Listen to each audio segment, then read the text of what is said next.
빌리 그레엄 목사님과 더불어서 함께 평생을 동역을 했던 레이튼 폴드라는 목사님이 계십니다. 이분은 책을 통해서 자신에게 있었던 아주 특별한 만남과 대화의 이야기를 소개하는 장면이 있는데요.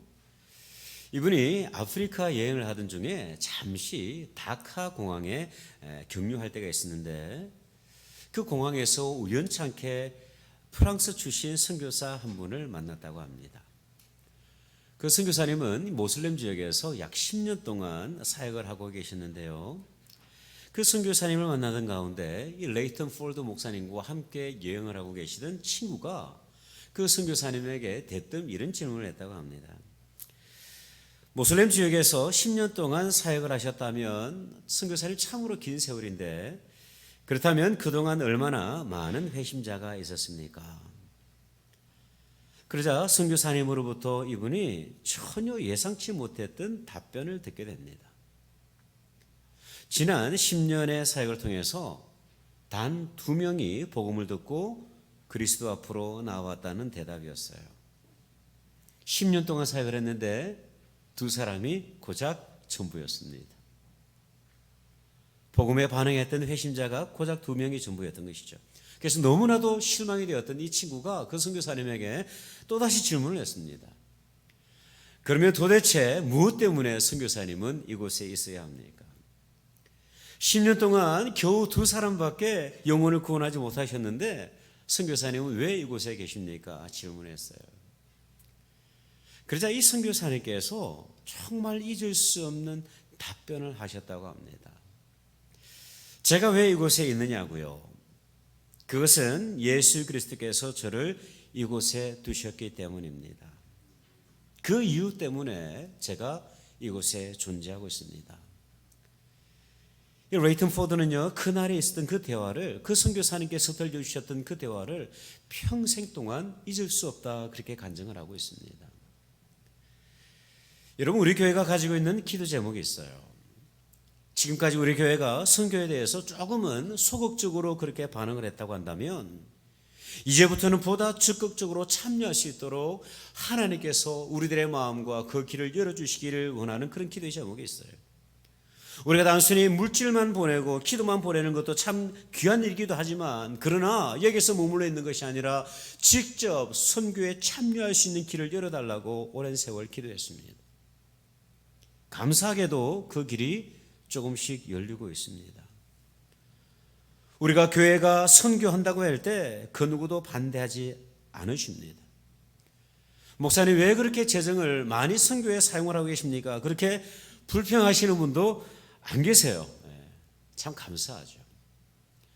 선교를 위해서 물품을 좀 이렇게 도네이션 해달라고 광고를 하면 얼마나 많이 넉넉하게 채워지는지 모릅니다. 참으로 감사해요. 선교지의 필요를 소개를 하면 십시일반으로 모든 분들이 그렇게 헌신을 하십니다. 그러한 헌신을 통해서 선교지의 그런 필요들이 채워지고 있는 것을 볼 때 얼마나 감사한지 몰라요. 여러분들께서 오늘 아침 영상을 통해서 보셨다시피 그 척박한 땅이었지만, 그러나 저와 여러분이 함께 기도하고 헌신했던 그 마음을 통해서 이 청소년들이 마음껏 뛰어놀 수 있는 그 운동장이 마련이 되었어요. 여러분, 그 아이들이 운동장에 뛰고 그 다닐 때, 정말 즐겁게 놀 때 그들의 마음 가운데 어떤 생각이 있을까요? 하나님께서 저와 여러분을 그렇게 사용하고 계십니다. 여러분, 어찌 보면 이 모든 것들이 낭비로 느껴질 수도 있어요. 왜 굳이 우리가 꼭 가야 되느냐고, 왜 우리만 그렇게 희생을 해야 되느냐고, 왜 우리가 그런 재정들을 투자해야 되느냐고, 어떤 위험이 기다리고 있는지도 모르는데 꼭 가야 합니까? 그렇게 질문할 수가 있어요. 그럼에도 불구하고 우리는 반드시 가야만 합니다. 여러분, 여기에는 몇 가지 중요한 이유가 있어요. 우리가 낭비로 느껴지는 그런 사역이라 할지라도 우리가 반드시 가야 할 몇 가지 이유가 존재해요. 그 첫 번째 이유는 뭐냐면, 선교는 누군가의 희생을 꼭 필요로 하기 때문입니다. 여러분, 사도 바울에게 간절한 소원이 있었어요. 그 소원은 조국 이스라엘이 하나님 앞으로 복음 앞으로 돌아오는 것이었습니다. 비록 그가 삶의 대부분의 시간을 이방인들에게 복음을 전하는 데 사용을 했지만 여전히 그의 마음 가운데는 그 자신의 민족이 하나님 앞으로 복음 앞으로 돌아오는 것이었습니다. 로마서 9장 1절에서 3절을 보면요, 이렇게 기록이 되고 있어요. 내가 그리스도 안에서 참말을 하고 거짓말을 아니하노라. 나에게 큰 근심이 있는 것과 마음에 그치지 않는 고통이 있는 것을 내 양심이 성령 안에서 나와 더불어 증언하노니 나의 형제 곧 고륙의 친척을 위하여 내 자신이 저주를 받아 그리스도에게서 끊어진다 할지라도 원하는 바로라. 그들은 이스라엘 사람이라. 그들에게는 양자됨과 영광과 언약들과 율법을 세우신 것과 예배와 약속들이 있고 조상들도 그들의 것이요 육신으로 하면 그리스도가 그들에게서 나셨으며 그는 만물 위에 계셔서 세세의 찬양을 받으실 하나님이시니라. 여러분, 이스라엘은요 축복을 받은 민족이에요. 하나님께서 특별히 선택하신 민족입니다. 하나님의 말씀을 가장 먼저 받은 민족 아닙니까? 혈통으로 볼 때 예수 그리스도께서 그들을 통해서 이 땅 가운데 오셨어요. 이루 말할 수 없는 영광입니다. 그러나 그들은 구주로 오신 예수를 환영하지 않았어요. 이로 인해 그들은 영적인 사망 선고를 받아 있는 상태입니다. 이러한 영적인 상태를 바라보면서 사도 바울은요 끓는 마음으로 간구를 하고 있는데, 내가 하나님 앞에서 저주를 받아서 그리스도 앞에서 끊어진다 할지라도, 내 영혼이 구원을 받지 못한다 할지라도 그 이스라엘의 구원의 은혜를 누릴 수 있다고 한다면 참으로 좋겠다, 그렇게 간구하고 있는 것이죠. 바울은 오늘 본문을 통해서 이 이스라엘이 구원에 이르기 위해서 반드시 들어야 될 그 복음을 서론해서 좀 소개를 하고 있습니다.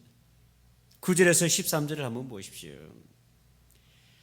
내가 만일 내 입으로 예수를 주로 시인하며 또 하나님께서 그를 죽은 자 가운데서 살리신 것을 내 마음에 믿으면 구원을 받으리라. 사람이 마음으로 믿어 의에 이르고 입으로 시인하여 구원에 이르느니라. 성경에 이르되 누구든지 그를 믿는 자는 부끄러움을 당하지 아니하리라 하니 유대인이나 헬라인이나 차별이 없음이라. 한 분이신 주께서 모든 사람의 주가 되사 그를 부르는 모든 사람에게 부요하시도다. 누구든지 주의 이름을 부르는 자는 구원을 받으리라 말씀을 합니다. 여러분, 이스라엘이 구원에 이르는 길은 율법이 아니라 단 한 길, 예수를 주로 시인하고 그분을 구주로 믿고 그분의 이름을 부르는 것입니다. 여러분, 우리도 마찬가지예요. 세상에 많은 종교들이 구원에 이르는 다양한 길이 있다 그렇게 주장을 합니다마는, 그러나 구원에 이르는 길은 단 한 분, 예수 그리스도밖에는 없습니다.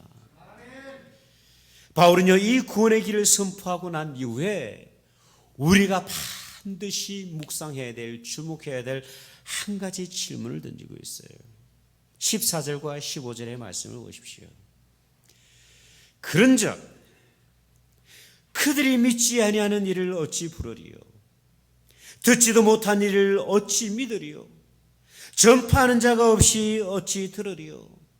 보내심을 받지 아니하였으면 어찌 전파하리요? 기록된 바 아름답도다 좋은 소식을 전하는 자들의 발이여 함과 같으니라. 여러분, 여기에는 네 가지 질문이 있어요. 점차적인 그 질문이 있는데 그 질문이 뭡니까? 믿지 않는 일을 어찌 부르겠는가? 들어보지도 못한 일을 어찌 믿겠는가? 전파하는 사람이 없는데 어찌 듣겠는가? 보내심을 받지 않았는데 어찌 전파하겠는가? 여러분, 질문은요 꼬리에 꼬리를 물고 있는데 그 질문의 핵심은 바로 이거예요. 보내심을 받지 아니하였는데 어찌 전파하겠는가 질문하고 있는 것입니다.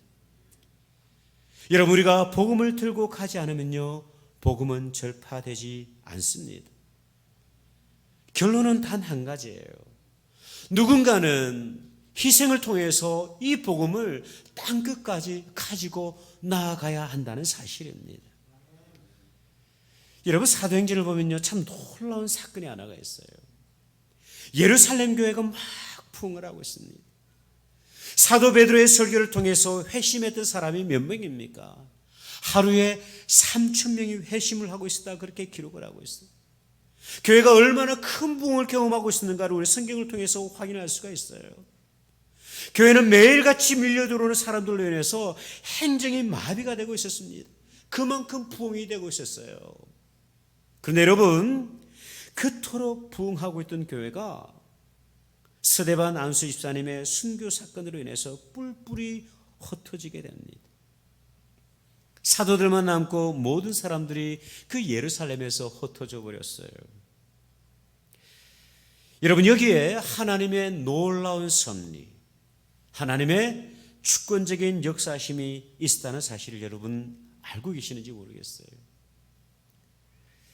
하나님께서는요, 이 핍박이라는 특별한 환경을 통해서 교회를 의도적으로 흩으셨어요. 흩으신 이유가 있는데 그 이유가 무엇이냐면 바로 교회가 사명을 잊어버리고 있었기 때문입니다. 여러분, 그 사명이 무엇입니까? 사도행전 1장 8절의 말씀이에요. 오직 성령이 너희에게 임하시면 너희가 권능을 받고 예루살렘과 온 유대와 사마리아와 땅끝까지 이르러 내 증인이 되리라 하시니라 말씀을 하셨어요. 예수님께서는요, 교회를 향하여서 이 복음을 가지고 교회 안에 머물러 있는 것이 아니라 흩어지라 말씀을 하셨어요. 예루살렘 안에만 머물러 있지 말고 유대로 사마리아로 땅끝까지 나가서 복음의 증언이 되리라, 그렇게 말씀을 하셨습니다. 그런데 안타까운 사실은 무엇이냐면 부흥을 경험하고 있던 그 예루살렘 교회가 흩어진 것을 거부합니다. 유대인들끼리 모여 있어요.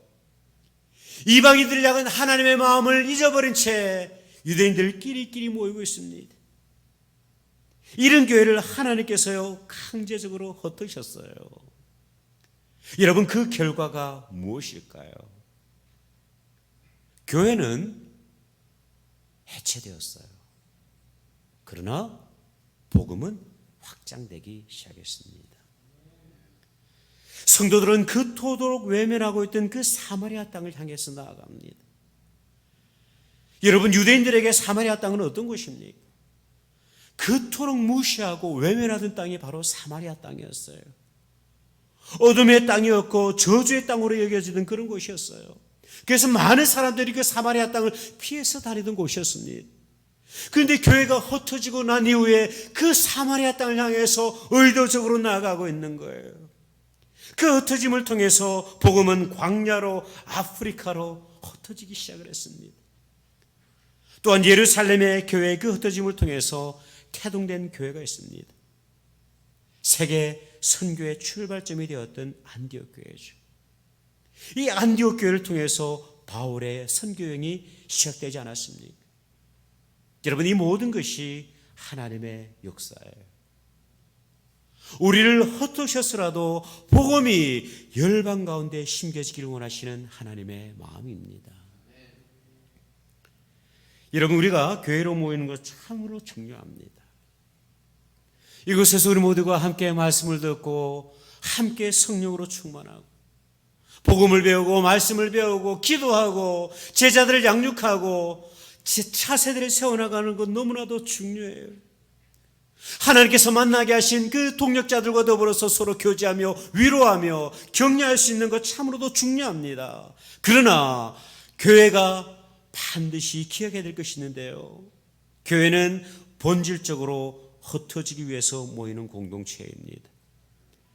그리스도의 복음을 가지고 흩어지기 위해서 모이는 선교적인 공동체가 바로 교회라는 사실입니다.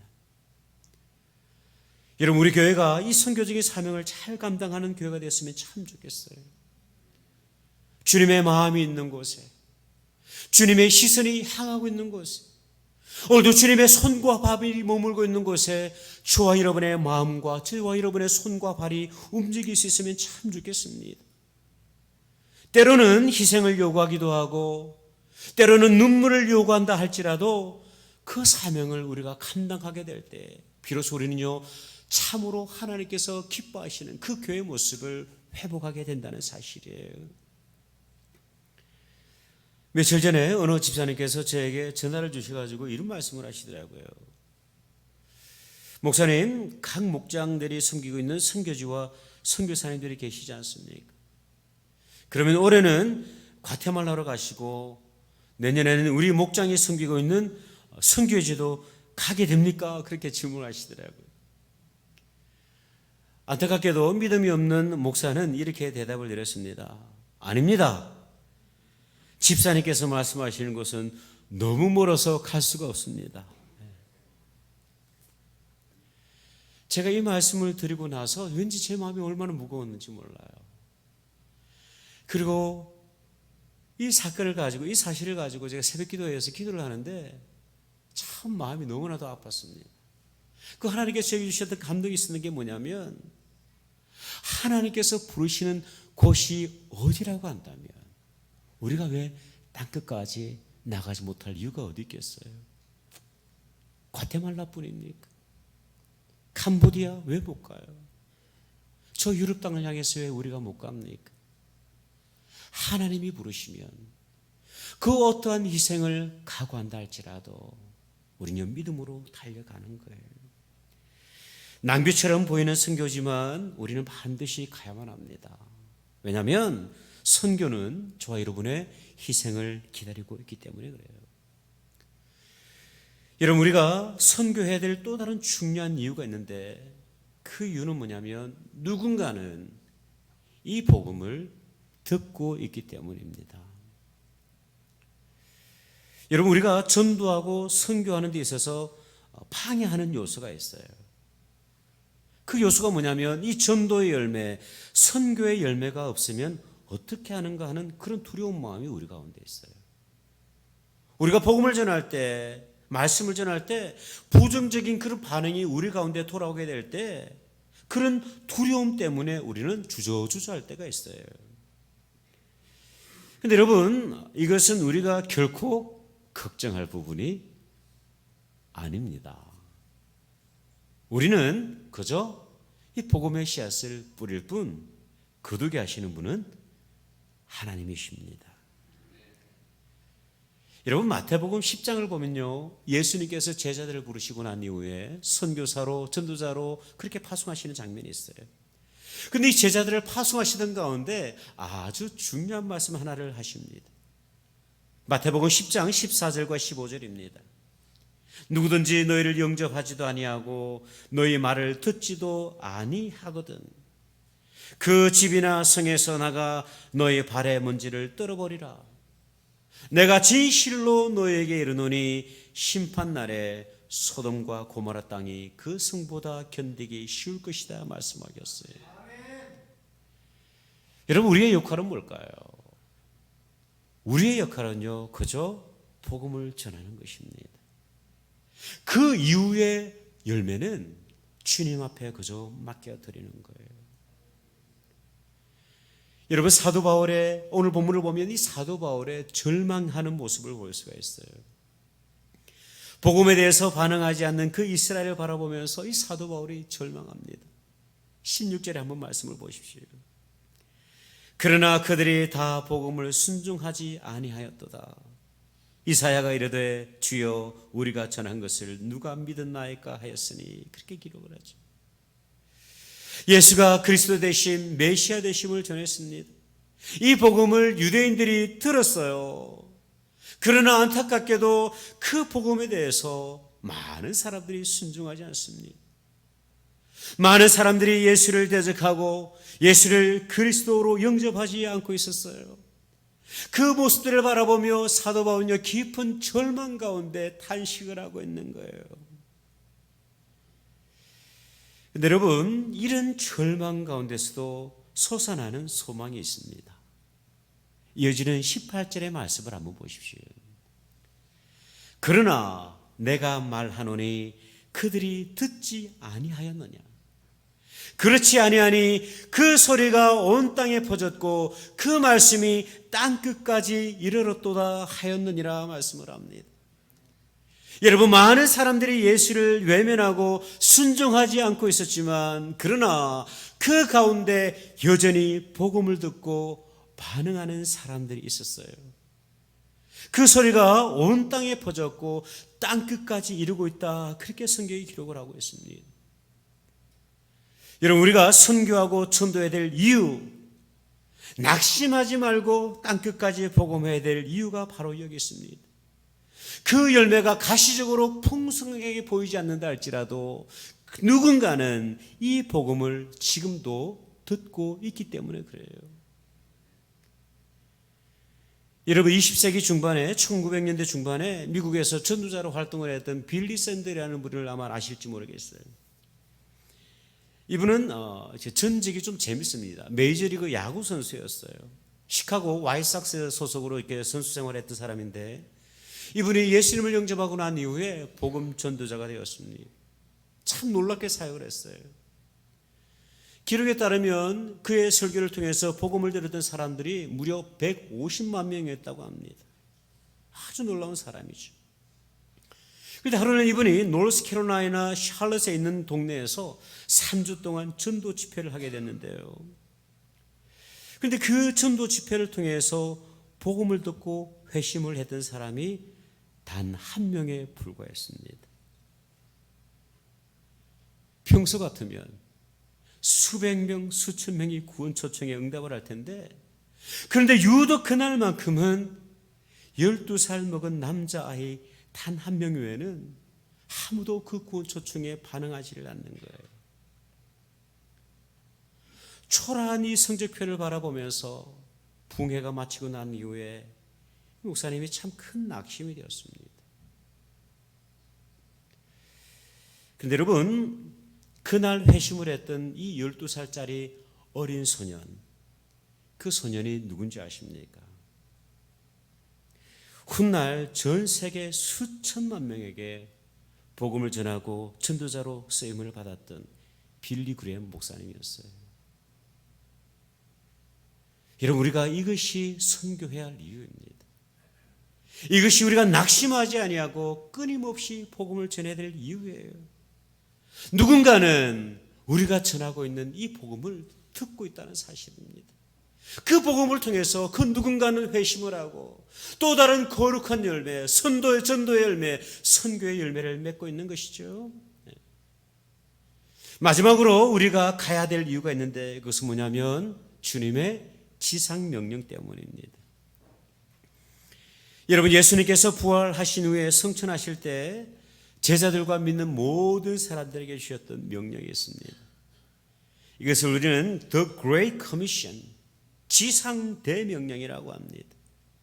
주님께서 다시 오시는 그날까지 포기하지 않고 붙들어야 될, 지켜야 될 그 사명, 그 거룩한 명령이 바로 이것이죠. 여러분, 마태복음 28장 19절에서 20절의 말씀을 우리 다 같이 한번 읽어보기를 원합니다. 19절 시작. 그러므로 너희는 가서 모든 민족을 제자로 삼아 아버지와 아들과 성령의 이름으로 침례를 베풀고 내가 너희에게 분부한 모든 것을 가르쳐 지키게 하라. 볼지어다 내가 세상 끝날까지 너희와 항상 함께 있으리라 하시니라. 저와 여러분이 존재하고 있는 이유, 우리가 교회가 존재하는 이유, 이 땅에 수많은 교회들이 존재하고 있는 이유, 그것은 바로 모든 열방이 그리스도의 복음을 듣고 하나님 앞으로 나오는 것입니다. 여러분, 이 거룩한 명령이 저와 여러분 가운데 있습니다. 우리 교회 가운데 있습니다. 여러분, 우리는 무엇을 꿈꾸고 무엇을 기대하며 모이고 있습니까? 주일날 모였던 사람들의 숫자가 100명이었다더라, 200명이었다더라. 여러분, 과연 그것이 어떤 의미가 우리 가운데 어떤 의미가 있습니까? 여러분, 숫자는 아무런 의미가 없어요. 우리가 주님의 그 명령을 이루어치고 있다고 한다면 우리의 모임은 아무런 의미가 없습니다. 우리가 예루살렘에서 복음을 전해야 될 이유, 우리가 유대 땅에서, 우리가 사마리아 땅에서 복음을 전해야 될 이유, 우리가 조금은 힘에 부딪히지만 그러나 열방까지 나가서 복음을 전해야 될 이유, 그것은 주님께서 우리에게 이 엄중하고도 거룩한 사명을 우리에게 부여하셨기 때문입니다. 여러분, 이 꿈을 품고 열방으로 나갈 수 있으면 참 좋겠습니다. 내일 우리는 과테말라로 떠납니다. 그러나 여러분, 언젠가 주님께서 우리의 소원과 우리의 기도를 들어주신다고 한다면, 우리가 하나님의 그 명령 앞에 참으로 깨어올 수 있었다고 한다면, 하나님께서는 저와 여러분을 땅끝까지 보내는 놀라운 역사를 행하게 하실 것입니다. 여러분이 이 비전을 품으시기를 바라요. 저는요, 좀 두려워하는 게 있어요. 요즘 좀 걱정이 되는 게 하나가 있어요. 그 걱정이 뭐냐면, 나중에 선교 가자고 그렇게 이야기를 했을 때 우리 교회 모든 성도님들이 가겠다고 그렇게 이야기를 하시면 어떻게 하나 걱정이 돼요. 정말 그렇게 되었으면 참 좋겠습니다. 하나님께서 불러주신 곳에서 우리 모두가 함께 예배할 수 있다고 한다면 얼마나 좋을까요? 기도하기는 우리 교회 많은 분들이 평신도 사역자로 선교사로 흩어질 수 있는 은혜가 있으면 참 좋겠습니다.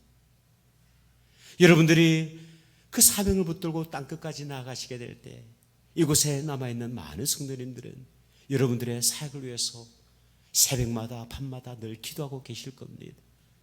그런 역사가 우리 가운데 있으면 참 좋겠어요.